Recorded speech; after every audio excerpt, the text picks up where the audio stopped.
Welcome, friends. My name is Antonella, and I'm the technical support for our webcast this afternoon. I'm glad to see you all here, and welcome as well to those of you that are joining us later by way of the recording. A few housekeeping items before we begin. Most of you have found the interactive chat up here on the far left. Feel free to introduce yourself there, as well as use that space to post questions and comments for our presenter during our presentation today. Post them at any time, and we'll try to gather them together and share them with Anna when the time is right. Also, directly above me, you see the list of all the webcasts that we've been putting together. Many have already been completed, but there are still more yet to come. So those that are completed, you can see the recordings of those, and we'll be glad to welcome you if you want to participate in the ones that are yet to come live. And lastly, without much further ado, I'll just say if you have technical support questions during the webinar, you can't hear, something's not working well, feel free to chat to me as well, and I'll try to assist you in the background. With that being said, I'd like to get us started, and so I'm going to turn it over to Stan Dewick, Director of Transforming Practices for the Church of the Brethren, to introduce our presenter today. Stan, come on and join me on stage. Thank you, Anton, and it's so good to have everyone with us this afternoon, or this evening, or this morning, depending on where you are connecting from to this webinar from around the world. And so it's my pleasure to introduce this webinar, Looking for Transformation with Anna Ruddick. And in this webinar, we will consider the results of Anna's research among members of urban communities in urban ministry into their own life change. Also, we're going to look at discussing what we mean by transformation and consider our hopes and expectations for our ministry in urban communities. And in light of the stories of transformation arising from Anna's research, we'll also consider what kinds of ministry can best enable transformation in the lives of urban people. But our presenter for this wonderful webinar is Anna Ruddick, and she has been involved in urban ministry for nearly 9 years and is passionate about enabling others seeking to make a difference in their own communities. She is a freelance facilitator, trainer, writer, and speaker, and most recently working with the Eden Network and Livability. She is currently researching perceptions of transformation in urban communities for her doctorate in practical theology at the University of Chester. Hi. And is on the... Hi, I hope you can all hear me okay. Do type in if you can't. It's really good to be presenting this webinar. It's a little strange, if I'm honest. It's very weird to be able to see myself and not any of you. So I'm sorry for any weirdness of that. So as Stan's introduced, I have been working with urban ministry now for the last 9 years. Most of that has been with the Eden Network, and that's where my research is based. So I currently work for Livability, and Livability is a Christian charity committed to overcoming marginalisation in all of its forms, both disability and disadvantage. And I work now for the team there that helps churches, Christian groups to engage well with their communities, particularly in deprived urban areas. So that's a little bit about me. But my history, as I say, is working for the Eden Network for 9 years. I suspect that some of you Brits might be familiar with the Eden Network, and hopefully this won't be completely alien, but for anyone who isn't, Eden essentially has been a movement within Manchester that actually spread national over the last few years. And really what Eden Network is about is recruiting teams of Christians to relocate into deprived urban communities to live there long term in partnership with churches that are local, to actually be the gospel in those communities, to live as salt and light, getting alongside their neighbours, young people, families in the community. So that's a little bit about Eden. And really my research has really arisen out of my work for Eden.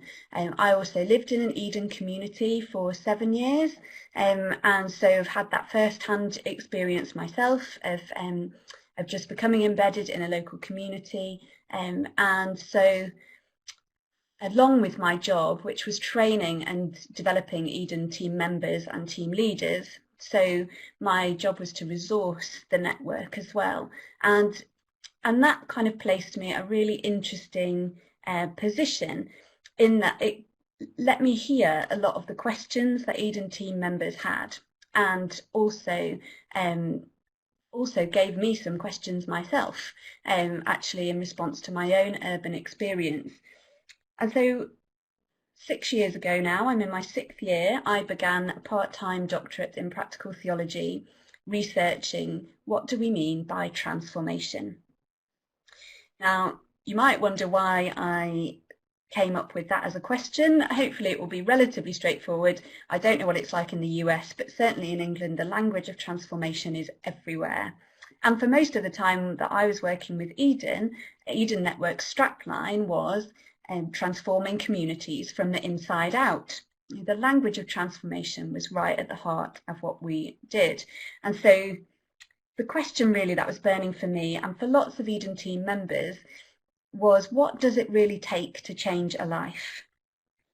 And so I have entered this process of doing this doctorate and conducting what's turned out to be 16 interviews, qualitative interviews with Eden team members, but mostly with community members in each of our Eden locations, really asking them the question, what is transformation, and digging into their stories to try and figure out what we mean by transformation.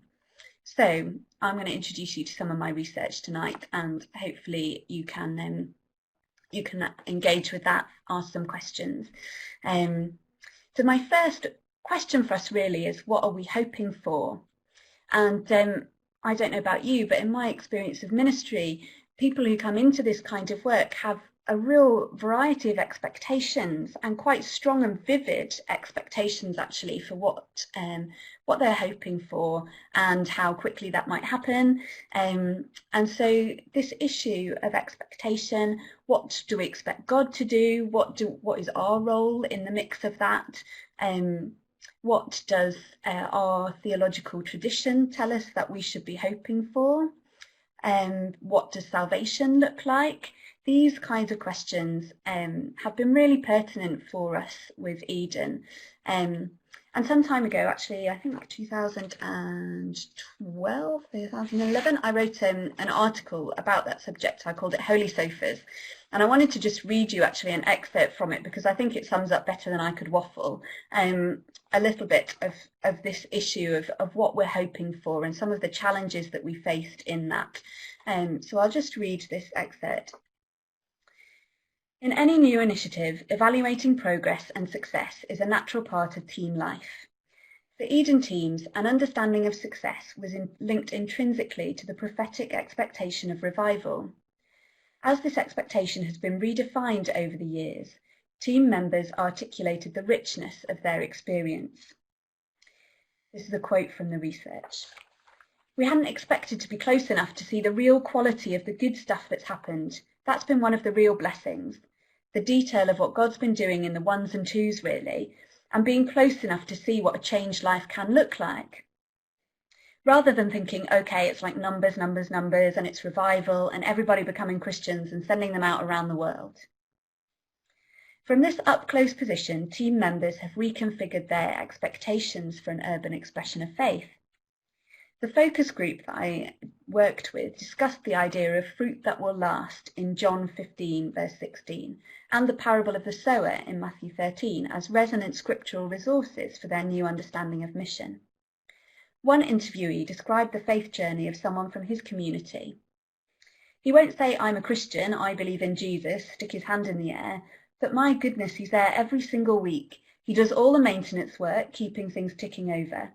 You know, he's expressing gratitude to God in a way that makes sense to him. That excites me more than 25 responses after a gig, because that's just really slow building, you know? He's found where he belongs. The hope for transformed lives in which belonging, faithful practice and gratitude are expressed in the ordinary has become the prophetic expectation of Eden teams. And in the encounter of Eden teams with the other in their communities, the trajectory has been one of increasing self-understanding. With the meta-narratives of middle-class culture and evangelical Christian tradition critiqued by the new community, a self-understanding that positioned Eden team members as missionaries became increasingly unhelpful. Those who have lived through this personal transition now describe their role differently. I think if we ever think we're here to be missionaries to them, then that's not the right attitude to have, because we want to be part of the community rather than converting them to be us. And even if they find Jesus, well, they need to be them. This transition has not just resulted in inclusion, but in transformation for the Eden teams themselves. They have become us, and within this new community, everyone has something to bring. One Eden team member described it like this: realizing that actually sometimes you're better than me, and you really get that about God, and I never really understood that before. That just gives us a little hint, really, into some of these questions of expectation and how complex it can sometimes be when all of your preconceived ideas, all of your previous experience is blown out of the water by a new experience of mission. My research has attempted to address this idea of transformation and come up with a definition actually from the stories of my participants. So I asked each of my participants, tell me your story, and I listened. I listened to their life stories, and people obviously chose what they wanted to tell me. But the definition of transformation that came out of hearing these stories is this. It's on the slide in front of us. So I'll just talk you through quickly, and then we'll have a few moments for questions and discussion. So this definition of transformation. In the context of the Ministry of the Eden Network, transformation is the process of a change in meaning system, which both constitutes and results in a stronger love of self, a more positive approach to life choices large and small, an increased ability to act, and an awareness of the involvement of a good God in a person's world. I appreciate that's quite long and unwieldy, so I'll try and just unpack it briefly for us. So this idea of a process obviously is quite key. Transformation is not just one climactic event when you're all polished, as I'm sure most of you know, but it's surprising how easy we can know that for ourselves and yet forget it when we begin to go into ministry and expect it to be that way for others. But it's a process of a change in meaning system. This idea of a meaning system, you might also use the language of paradigm or worldview, a kind of set of understandings about how the world functions that you use to make sense of life. And we all have one, don't we? We all have a set of truths that we believe in that actually help us understand the world. And a change in that meaning system is quite a profound thing. For you to realise that one of the ways that you thought the world works isn't actually correct, and begin to change that is quite significant, and that is transformation. But that process of a change in meaning system both involves and it results in a number of factors. So it involves and it results in a stronger love of self. For me, that's about really beginning to see yourself as God sees you, although lots of the some of the participants in my research wouldn't call themselves Christians and so wouldn't necessarily identify with that, and yet their transformation has still involved gaining a stronger love of self. It involves a more positive approach to life choices, large and small. This is about the everyday. It's practice and action is a real part of actually how we bring about transformation. Life choices, those little everyday things, as well as the big climactic things, actually are hugely significant.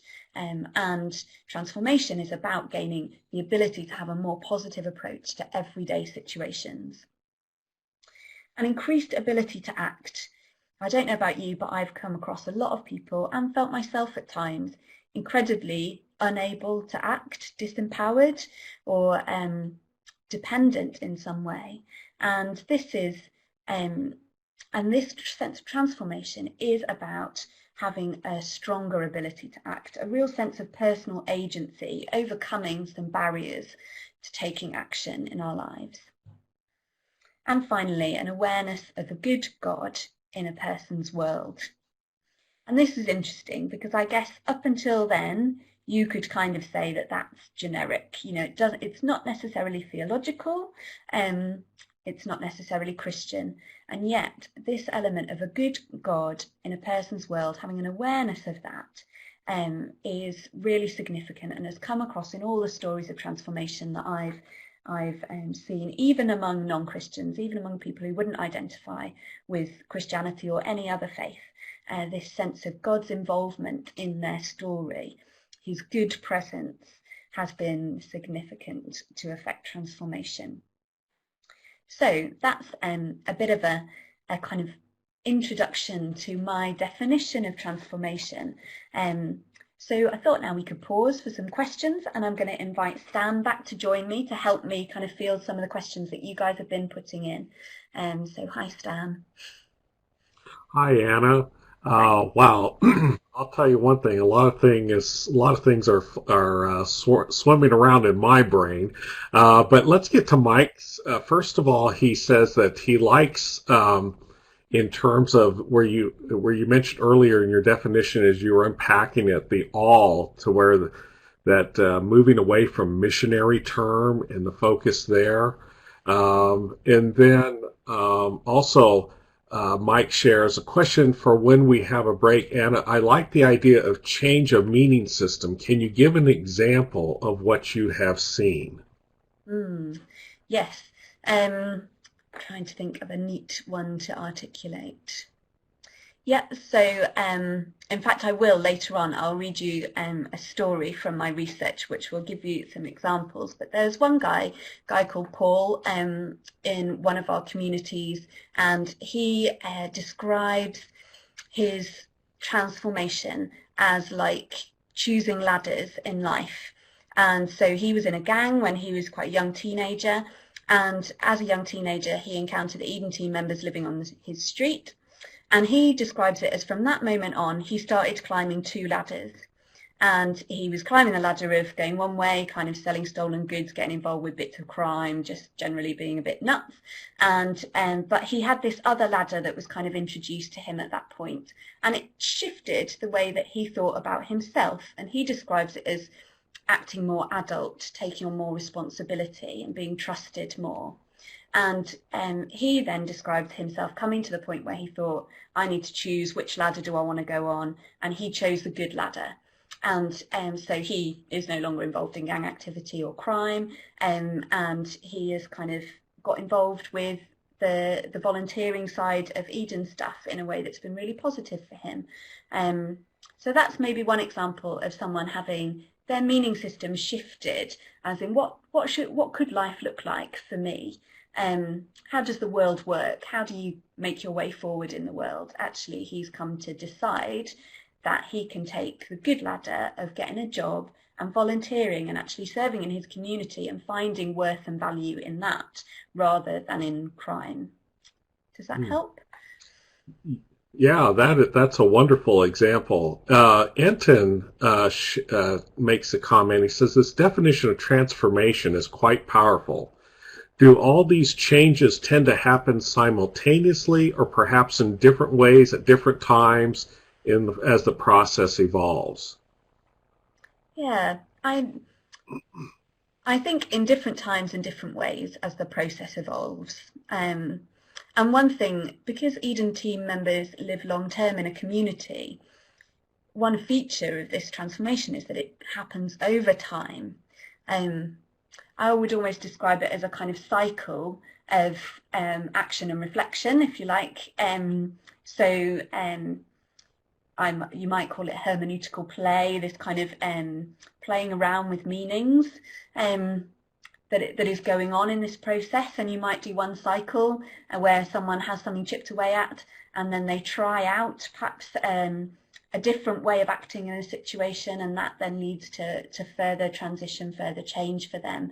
But that could be a matter of a weekly mentoring session with an Eden team member, or it could be simply living on the same street or in the same estate as an Eden team member and seeing them around.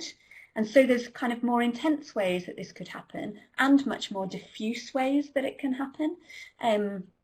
It's interesting, I guess, the spectrum really of how this can impact a whole range of people within a community.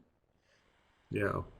It seems to me that also in this definition that the people that go through these aspects of, or even these stages or phases of transformation, that there's like this growing sense of curiosity that they have, towards themselves and the wider world and who they, but then it's also balanced with a sense of gratitude, in a sense of they move into as we move forward, there's a recognition of the newness that we gain out of this, or the new life changes, and there's a sense of gratitude in that opens it up, that opens us up to even newer things. Does that?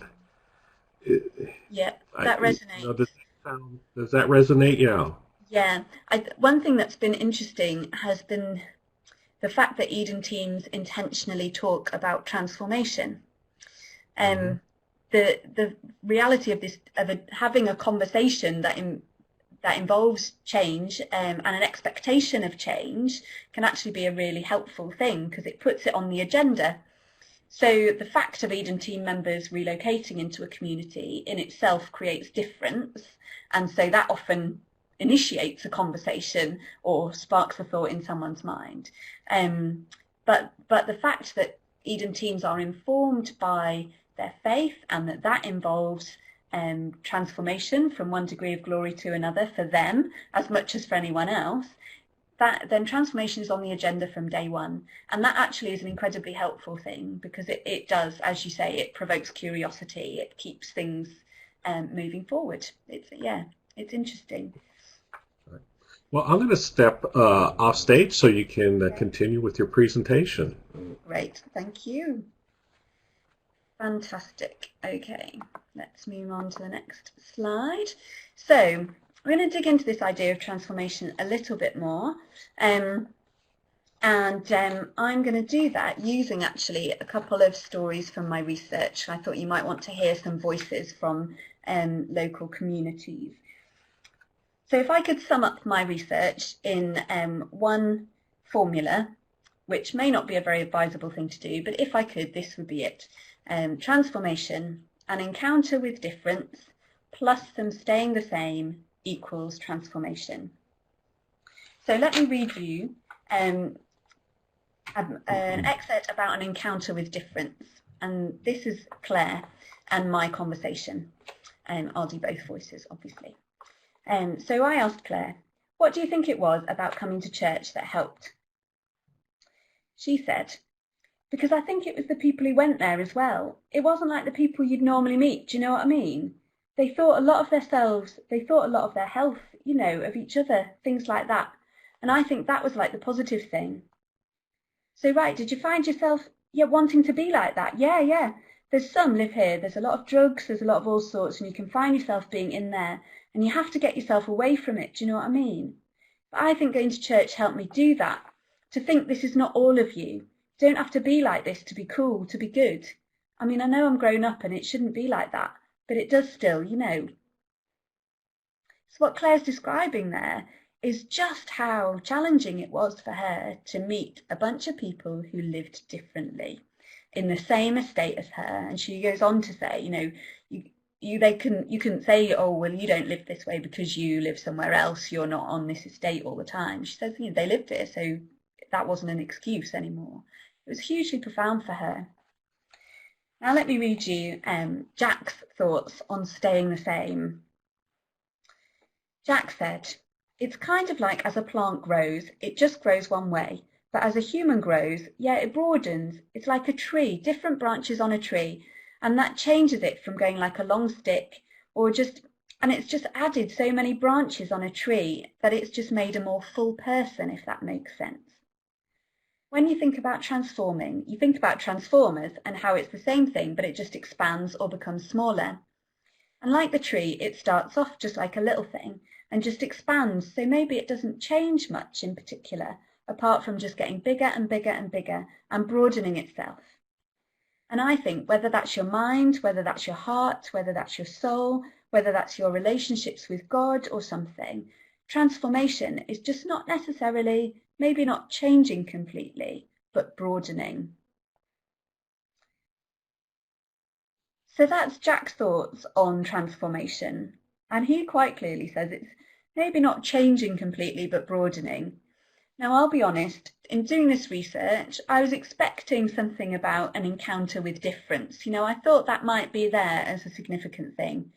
But when Jack and others started talking about how important it was to stay the same, I was slightly shocked and a bit scared. That's like the opposite of what I was wanting to find out about. And so it made me had to ask the question, what do people mean when they are saying this? How are they using this language? What are they trying to articulate in staying the same? And I've just flipped over the slide to what I've arrived at in terms of this formula, what I really think is going on here. And that's a challenge to perspective. That's what's happening when people encounter difference. And an affirmation of personhood. That is what participants were meaning when they were talking about the need to stay the same. The need really was to recognise that they were okay, that who they were was being affirmed and built up in the process. I want to just read to you Susie's story, and hopefully that will illustrate these points for us. Susie's 19 and she's from Manchester, and she's known the Eden team for quite a long time. I think she was 12 when she first met them, so that's a really long time. And she says, "I think more having the support and the support of people saying, look, you can do it, you can do this, you can do that if you put your mind to it." Because at home, my dad was, well, a lot of the time he was in a pub, so we didn't have the support at home. So I ended up getting it from the Eden team. It made me realise that people had faith in me to do things, that they can say actually, oh, look, you are old enough and you can do it. And having the support saying, look, we trust you to do this. It changed my thought on the way adults were, because I only got used to my dad saying, yeah, do it if you want to. I actually got trusted with a responsibility that I needed to do within a set time. So it taught me how to keep to time limits. It boosted my self-confidence quite a lot. Then I started caring about how I was dressed, how my hair was. Then people started noticing that I was a person, so I weren't getting bullied as much. And I had friends that were friends with the people who were bullying me, but they were still there and were like, 1 minute, what are you doing? So offered me the security and safety net that I needed. I used to spend quite a lot of time with Jen, that's an Eden team member. I think I used to spend 4 or 5 days with Jen after work. That's just going on the computer and just chilling out, having something to eat. And Sinead used to pop round. And so Jen was like my mum figure, because I never had my mum. Jen and Natalie were like my mum, so I took to them really well. I enjoyed spending time with them. Me and Jen used to go out for days out to the shops, going shopping or just chilling out in the garden. It was mainly chilling and talking about how my life's changing and how I was feeling at the time and how the bullying was affecting me and how it was affecting my schoolwork. And Jen helped me a lot with my schoolwork to keep me on track. Jen and Sarah eventually started involving my dad in things, so getting me and my dad to do things as parent and daughter, which we hadn't done in a long time. Jen helping my dad out with like how to keep the housework on top and stuff like that, inviting him over for food and just basically dragging my dad along with me. Right, we're going, would you like to come? And it's getting my dad involved, so I had the support, then I had my dad's support, then it was like, I want to know God now.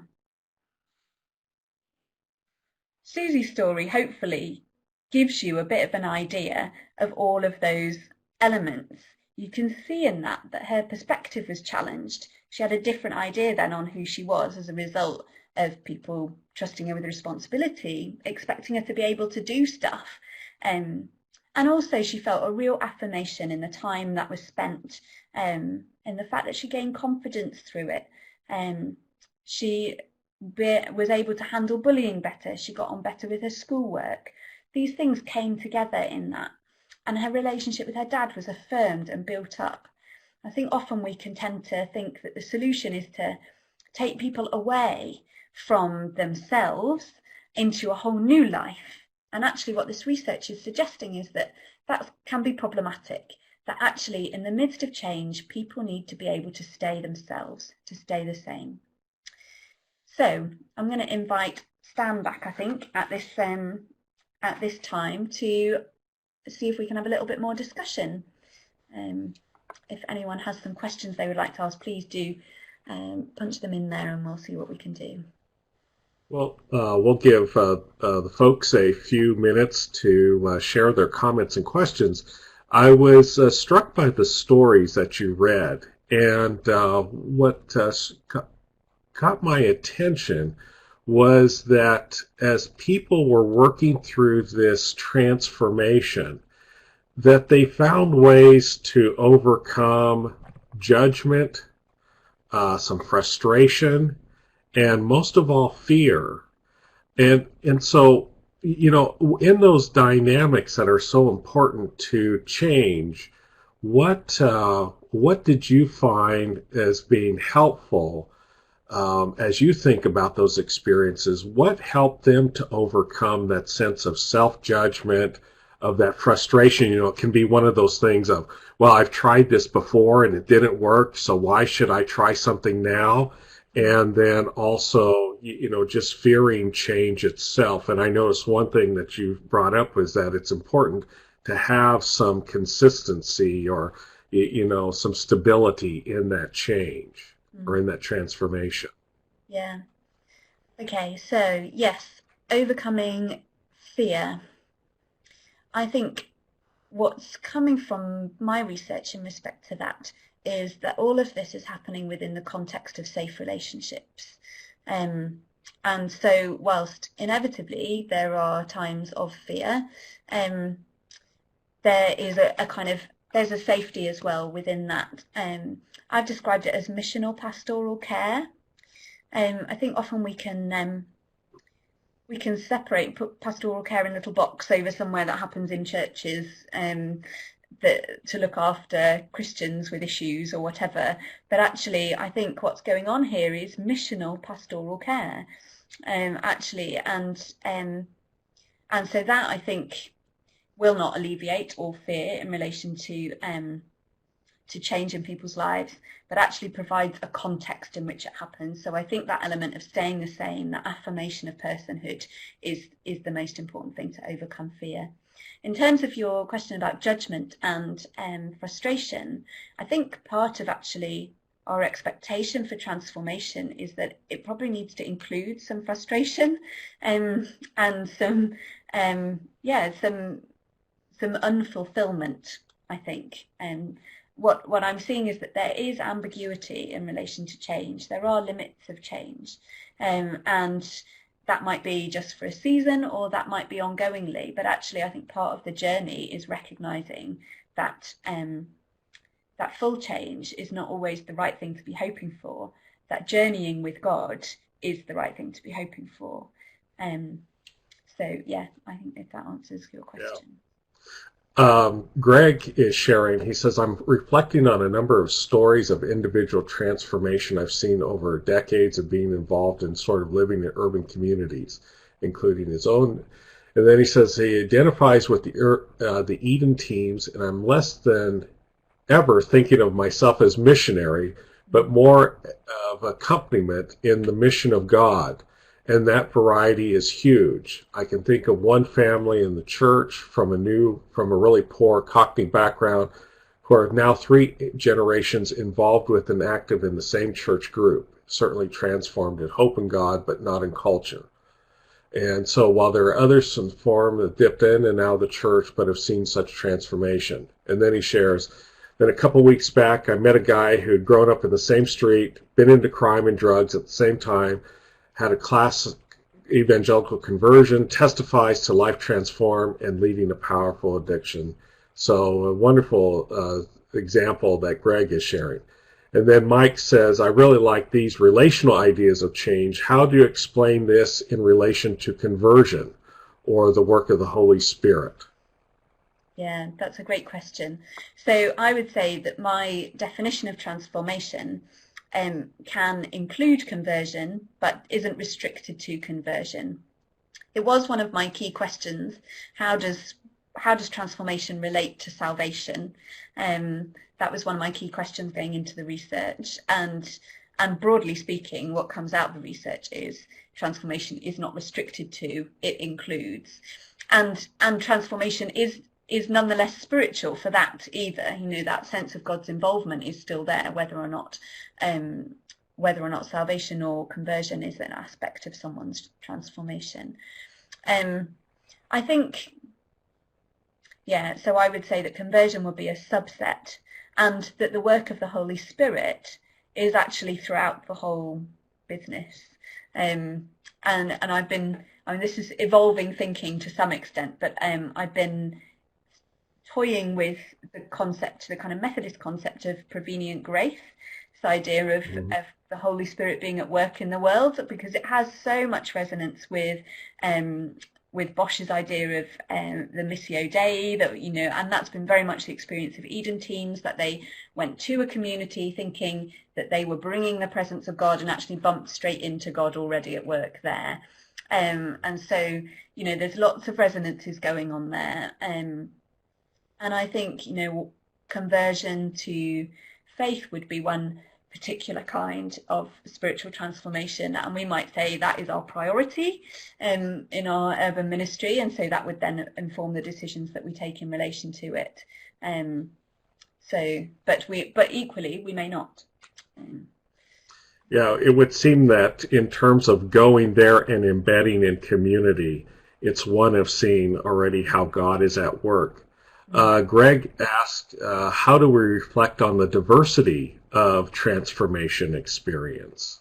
Yeah, so I guess picking up from his previous comment of the kind of classic evangelical conversion versus the kind of embedded culture doesn't change but faith does. My reflection would be that if we think we can define God and put him in boxes, then we're losing from the start. I think both of those things clearly do happen, and a lot of it, I think, is about that meaning system that people come with. What I've seen with my participants, particularly, so a number of them have dabbled in drugs, but one particular participant was addicted to heroin for a long time, and she articulated more than anyone a desire for a clean break and a newness of life. And for her, staying the same was affirming her new Christian identity. And so that's really interesting, because I think whereas some of the others found it easier to kind of see an affirmation of themselves kind of just as one continuous journey, for this particular participant, Helen, she really needed to pin it on the point where she became a Christian, because particularly of her drug background. And I wonder whether there's an element of that in the story that Greg cited as well, whether, you know, for someone who's had that identity of being an addict, such an incredible life controlling situation, there's a real kind of need for cut-off. It's yet to be explored, I think, but it's interesting. Yeah. Let's pick up a couple more here, and then we'll go back to your presentation. I'll pick up on Johnny. He said, so would you say that it is essential for someone to be able to put faith, trust, belief in another to allow transformation to take place within them? That's a good question. What the definition has kind of come up with is an awareness of a good God being involved in a person's world. That doesn't necessarily mean putting trust in that good God. It simply means being aware. However, it clearly is to some degree, an act of faith to even believe that a good God is present or involved in a person's world at all. And certainly there is a degree of faith, trust being put in Eden team members in those relationships, definitely. So I think, based on that, I probably would say that it is very important, if not essential, for someone to be able to put faith in another to allow transformation. Okay. And then we'll pick up ends, and then we'll go back to the presentation. A challenge to perspective can be very hard to cope with, particularly when they are fundamental beliefs or principles being challenged or changed. What can we do, or what did people do to avoid reacting negatively ourselves when we are challenged, and to avoid causing negative reaction in others? Yeah, that's a great question, and that is the affirmation of personhood, essentially. That is the affirming someone's sense of self so that they are able to stay the same as they change as well. And actually, Eden team members have needed this just as much as community members. We might be going into ministry thinking, oh yes, we're looking to see the people that we're coming into contact with changed. The reality is that we will get changed in the process. So we need that affirmation of personhood so that when our fundamental beliefs and principles are being challenged, we can still hack it and process that journey in a healthy way, rather than running and hiding.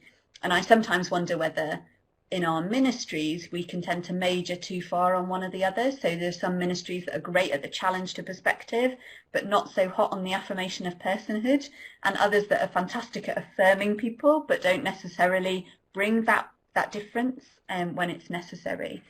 So I hope that begins to answer.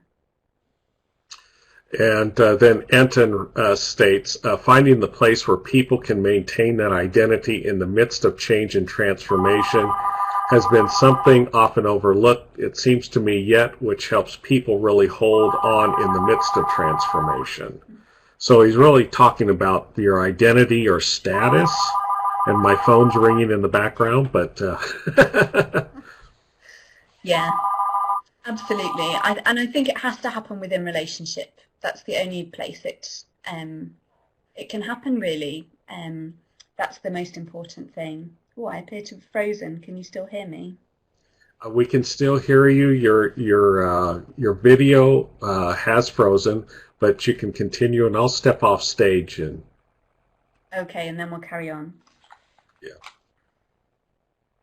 Okie doke. Interesting. I'm sorry about the video. It does seem to have frozen for some reason. I might just stop it and start it again, shall I? Yes, stop your cam and then restart it again.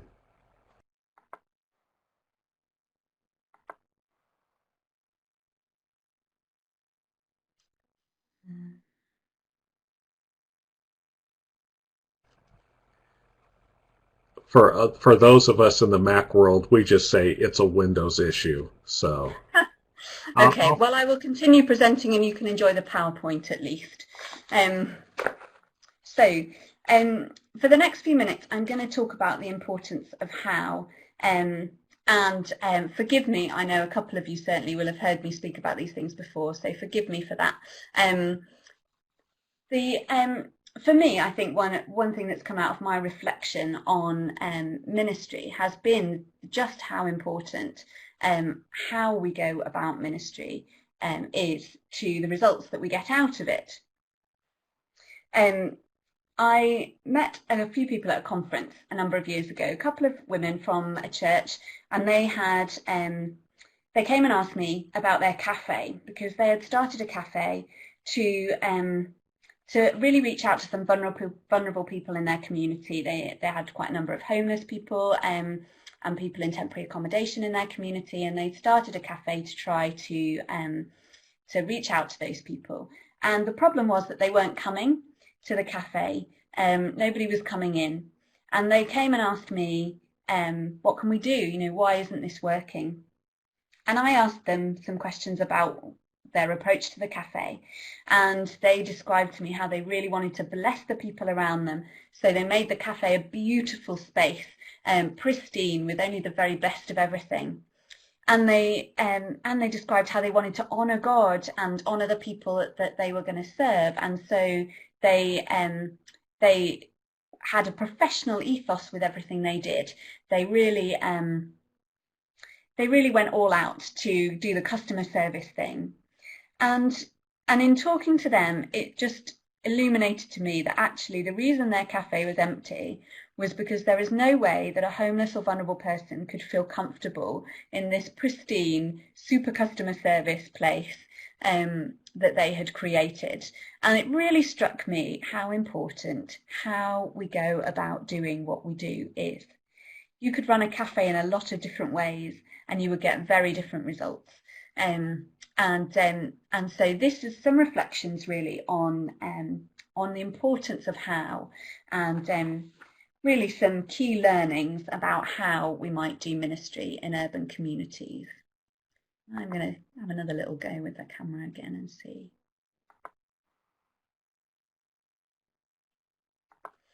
Okay, so the first learning about this is overcoming dependence, ministry that creates significance and not empowerment.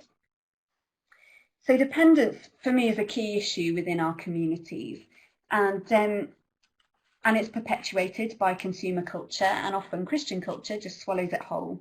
And our response to dependence is often the language of empowerment. But I would suggest that that's just not quite gospel enough. And there's 3 reasons why I would suggest that and challenge that language of empowerment. Firstly, I think it's individualistic. It focuses on me, my sense of power. Secondly, it's necessarily over something or someone else. So it can place us in a combative stance towards other people. And thirdly, I think empowerment struggles in the face of the uncontrollable in life. And this for me is the biggest issue really, that for us to feel empowered relies upon that actually being true in some sense.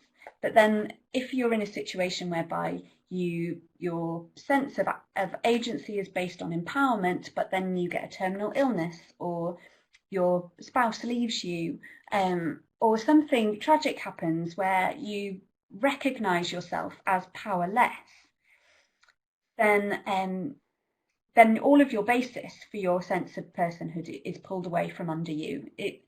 For me, the language of empowerment leaves us vulnerable to this.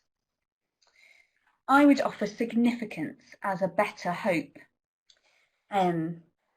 because significance can be corporate rather than individualistic. We're significant to others and fundamentally to God. Significance indicates relationship. Secondly, it's collaborative and inclusive. We can be alongside other significant people.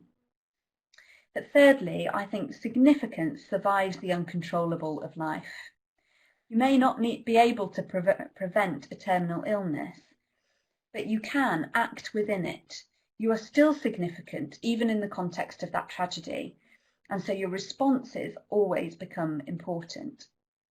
For me, that really helps overcome dependence, that constant message, you are significant, you matter. I think that for us doing this kind of ministry can be really powerful, actually more powerful than the language of empowerment, bizarrely. The second issue that I think helps us in terms of thinking about how is overcoming the wall in the head, ministry that ushers in the new. And I don't know if anyone has read it, but I would highly recommend a book called Estates by Lindsay Hanley. And this phrase, the wall in the head, comes from her book. And she describes it as, the wall is about not knowing what is out there, or believing that what is out there is either entirely irrelevant to your life, or so complicated that it would go right over your head if you made an attempt to understand it. As I've said in my definition of transformation, we need a confrontation with the new. Alongside contextual ministry, we need to include newness. And for me, the key to that is that we always start with a question. Always start where people are at. So the question begins, where are you at? What do you already know? Beginning from there allows us to hear something different and then really respond to the situation in front of us. And it's vital that we constantly challenge our own assumptions of what people can take on board. I ran a project for a number of months helping to engage people with scripture in creative ways in 2 urban communities. And one thing that I did in one of my groups, well, in both groups, I asked them what subjects they would like to address in their group. And one of them, in an Anglican setting, said they'd like to do a session on the Trinity. Now I thought, flippin' heck, this is going to be hard, because how we actually do a discussion of the Trinity in a non-book way that's actually meaningful for people was going to be challenging. And one of the group, I mean, the context of the group was just fascinating. They were a great bunch of people. One of them was a side person in the church, and it came out in the course of the conversation that she actually believed in reincarnation, which was really interesting. So this is the kind of context that we were in, with some quite confused theological ideas, but they were really keen to take it on. They really wanted to have a go. We had a great session describing and looking into the Trinity. It really challenged me on what I thought people could handle, and I think that's really important for us, not to make assumptions. And for me, that's about not having a simple to complex spectrum. Often we can think theology is either simplistic or it's far too complicated and academic. And people assume that. But actually, what we need is simple and deep. We need things to either be simple and to be deep, rather than, sorry, I've made a mistake in my words. So not as superficial to, we need superficial, sorry, I'm getting confused. Let me make that clear. So what we are looking for is not simple and superficial, but actually simple and deep. And I think that's what actually all of us need in our lives. We need something that's deep, but that's simple, not something that's complicated, not something that's superficial, but something that is simple and that is deep. And asking the question, where are you at, and starting from there can take us to that place. Thirdly, overcoming inaction, ministry that cultivates personhood, and that's taking us back to this idea of needing an affirmation of personhood. And for me, this is about equipping ministry. It's not about you, but about people. Laurie Green, fantastic guy. If you haven't read Let's Do Theology by Laurie Green, I'd recommend it. He says, I now try to distinguish clearly between what it is to have expertise and what it is to be an expert. The first makes one a servant, the second a trapped status seeker. I try to distinguish clearly between what it is to have expertise and what it is to be an expert.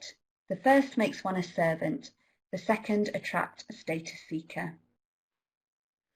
We need to think about what we bring, that we all bring expertise. Everyone in the room, when you have any kind of gathering, will bring expertise, but make sure that we don't claim to be an expert, that we don't claim that sense of power. Or to become a trapped status seeker. For me, that often means leaving gaps. So when you're trying to teach in a context, actually, do you do a kind of domestic goddess thing and present this incredible 3-course meal that everyone marvels at your wit and dexterity with your words? Or do you just put out all the ingredients for people to make sandwiches themselves? And for me, that illustration just sums it up. If we actually just bring what we have, lay it all out, and help everyone put it together as a group, we can actually empower them and enable them to learn. I often ask myself, what is more important to me? A complete presentation of a concept, or the degree to which a person adopts a concept for themselves? And that's quite challenging, I think, because we all like to do the best job we can at communicating something. But actually, if we do an amazing job of communicating something, but nobody actually takes it away and it doesn't actually have an effect in a person's life, then we've really missed out. So for me, overcoming inaction is about leaving gaps. It is about helping a group, facilitating a group to create something together so that every single person brings what they have to bring, rather than just delivering something polished ourselves. I think all of these three things that I presented are really significant to help us do ministry in such a way that it brings a challenge to perspective. It also brings affirmation of personhood. It can therefore best help us move towards transformation. They're also a challenge to our ego as ministers. They're not the way to raise your own profile, but I think they are genuinely the way of Jesus. And this is a personal journey of formation for us in ministry as much as it is for anyone else. So we're going to spend the rest of the time just taking some final questions. So I'll invite Stan back up. Thanks, Stan. Well, thank you, Anna. This has been a marvelous presentation. I've really enjoyed the content. Greg has shared a comment, and he finishes it with a question. He says he likes the interplay of transformation and conversion, and he shares an example of a couple that he's aware of and how his wife played a role. And then he asks, there are some interesting issues about identity here. Have you any thoughts about how transformation relates to change of religious identity between faith communities? And he was sharing about this couple with a nominal Muslim background.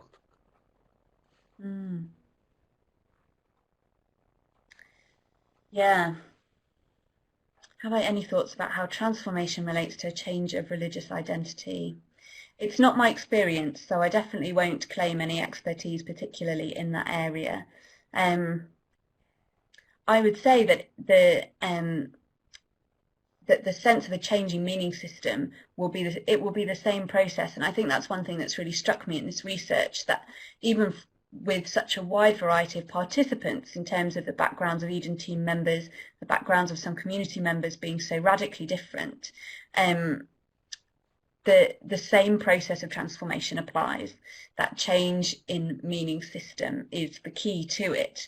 And so, I mean, the literature around meaning system change indicates that for it to be wholesale in such a way as to change religious identity completely, so conversion from Islam to Christianity, for example, or vice versa, that is quite rare, and it's far more likely to be sort of chipped away at with sort of minor changes, someone perhaps becoming less devout in their following of whichever faith, and over a period of time, that it's likely to be a much slower process.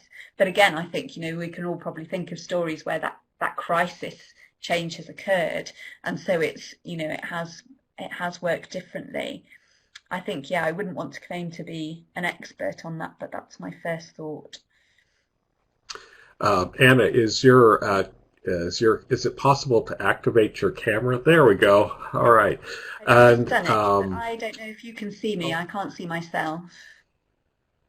We can see you. Your screen, your frame is frozen, but it gives us much better face on the screen than mine.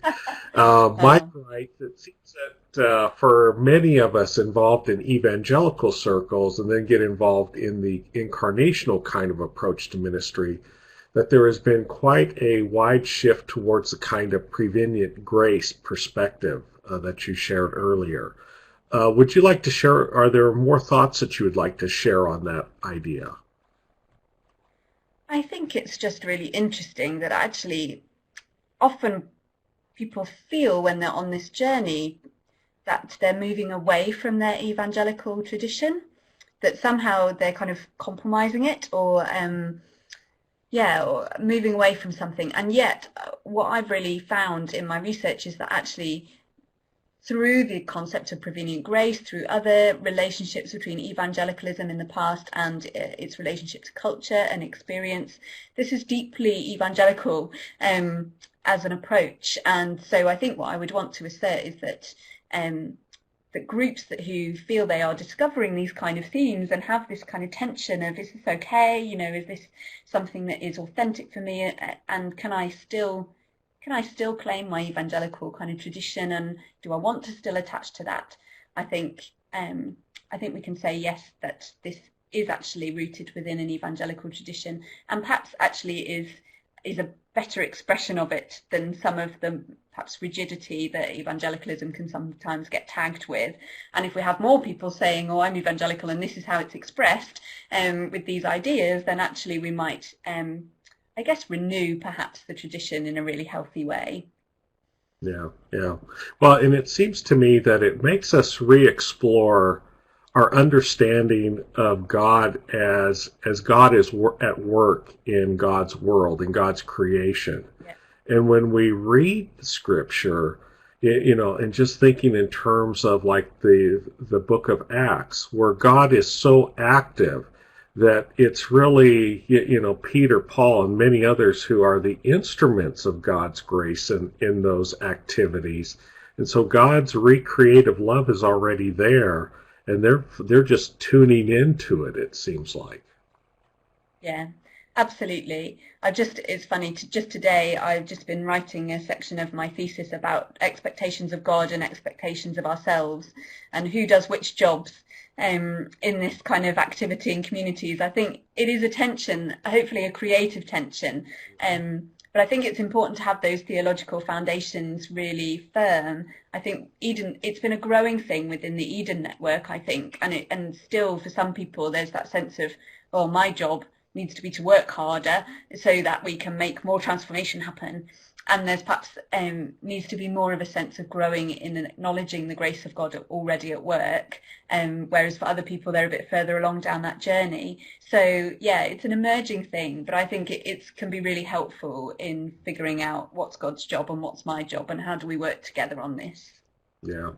Let's just take a moment here to invite Enton in to wrap with some final information. And then we'll close with get to some of the last questions and comments before we close out. Enton? Great. Thanks, Stan. Anna, Stan, stand by. Won't take but a moment. Thank you for those of you who have participated live today. We have two quick questions for you. How helpful was Anna's presentation, the content and the learning? And second, how well did you like this webinar format? How well did that do for you?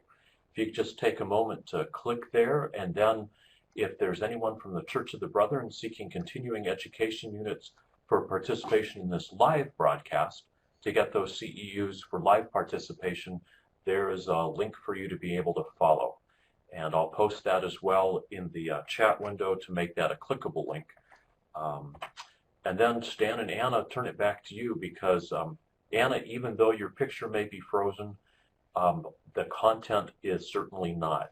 This is very powerful, and I want you and Stan to have a few more minutes to continue to talk. Great, thank you. Anna, Ben makes a comment, and he says it does, in terms of what you're sharing, says it does require us to be able to hold our idea of God lightly. However, as we are not able to own the definition and present it in a box, but have to discover God together as a group, it recognizes that there is equal value in each individual's understanding of God, and this is a challenge to our normal way of doing things. Would you like to comment? That's a really, really interesting comment. Yeah, that's a really great comment, actually. Oh, and it's just moved on my screen, so I can't see it in front of me anymore. Let me just... Yeah, so a couple of thoughts. So Scripture is one voice within this. So yes, it does require us to hold our ideas of God lightly. But we also have Scripture to help inform our debates and our discussions.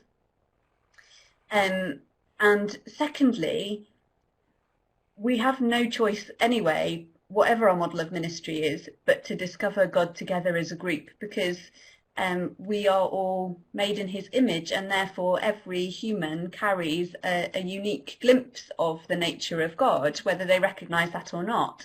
And so, yeah, this is rooted in that idea of, every human is made in the image of God. Every human has that inherent worth and bears revelation because of that.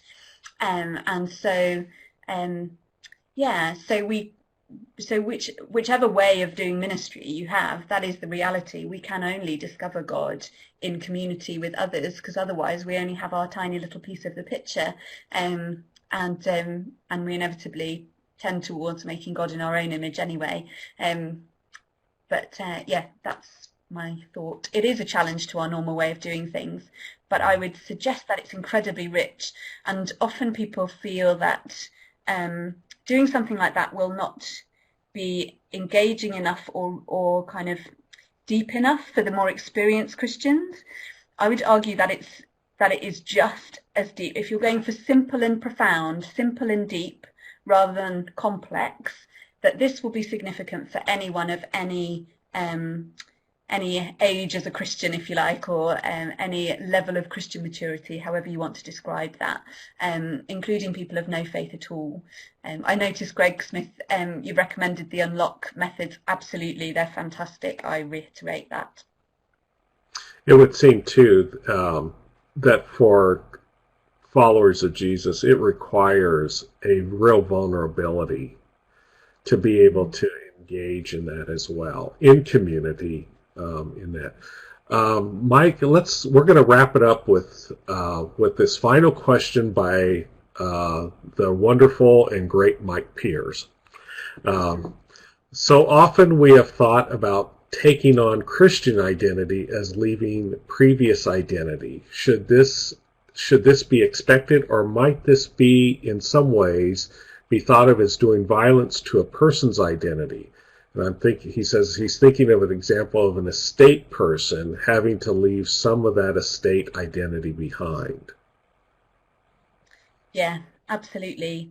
I think we probably have majored too much on leaving behind a previous identity, on cutting off, and there's a strong biblical basis for it. The language of baptism is really important, and you need the theology of everyone made in the image of God. You need that starting point, that within this person there is a kind of revelation of God, there is a child of God in the very nature of who they are. You need that in order to see the kind of death and resurrection of baptism as a kind of redemption of that person, as opposed to throwing that old person away and starting again. So yeah, I think there are times when we have done ministry in a way that has done violence to a person's identity, and I think the issue in that has been not having a strong enough basis for every person as a child of God with a particular revelation of God to bring, and therefore that makes sense of this idea of remaining the same whilst you're changing. Does that help? Well, I think it does, and I think one thing it says to us as well is that we are also, if you want to call it, biologically wired, that we do take those memories and some of that, that past with us, and so to just throw it off is really difficult, and that actually creates more resistance to change. It goes back to that whole identity thing. So. Yeah, no, absolutely. Yeah. Well, Anna, this has been wonderful. The content has been so rich, and I'm so grateful for your willingness to share your research with us and with our community, and it's been a pleasure to have you. And I just want to allow you a minute or two to wrap up with any final thoughts or comments that you'd like to make, and then we'll close out for the day. Sure, thanks, Dan. Okay, so just really trying to catch up on a couple of those comments. Greg, I totally hear you on the political empowerment thing, and I think the kind of political reach of this, that empowerment language is language that works in that setting. And so, yeah, I would resonate with that. When we're engaging with the powers, there is a need sometimes to make use of that language. And I think actually this idea of significance needs more development, and it may well be that it has an interpretation in that context. But I really hear you on that. So yeah, I hope this has been helpful. I really have appreciated all of your comments, and they have pushed me, and that's been brilliant. So I have really enjoyed this time. I apologise for my freezing camera, although I believe it may have helped some of your sound, so that's maybe a good thing. But I would encourage you to have a go at trying to do some of these how things, and try and work some of it out and see what happens, because actually I found that it's incredibly transformative, and that transformation is a good aspiration, but if we understand it rightly, then we're less likely to end up disappointed and disillusioned and worn out in our ministry. Ultimately, we want to be there for the long haul and able to commit to our communities in a rich and healthy and deep way, and enable people into real life change that is long term, that's beyond fitting in, that does actually qualify as transformation. So yeah, I think that's me, and I will hand back to Stan, I think. Well, thank you, Anna, and wish you well as you continue in this research project and completing your doctoral studies at the University of Chester, and in your ministries as well, and wherever God takes you. And to Enton for the technology background, you've helped several people out during this time, and you're always a wizard at the behind-the-scenes stuff that goes on to make these webinars possible.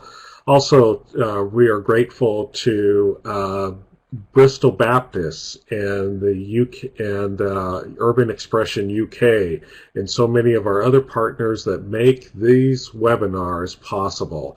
And so once again, to Anna, thank you for your refreshing thoughts and your presentation. To everyone that participated with your questions and comments, we are grateful for you being here and connecting with us today.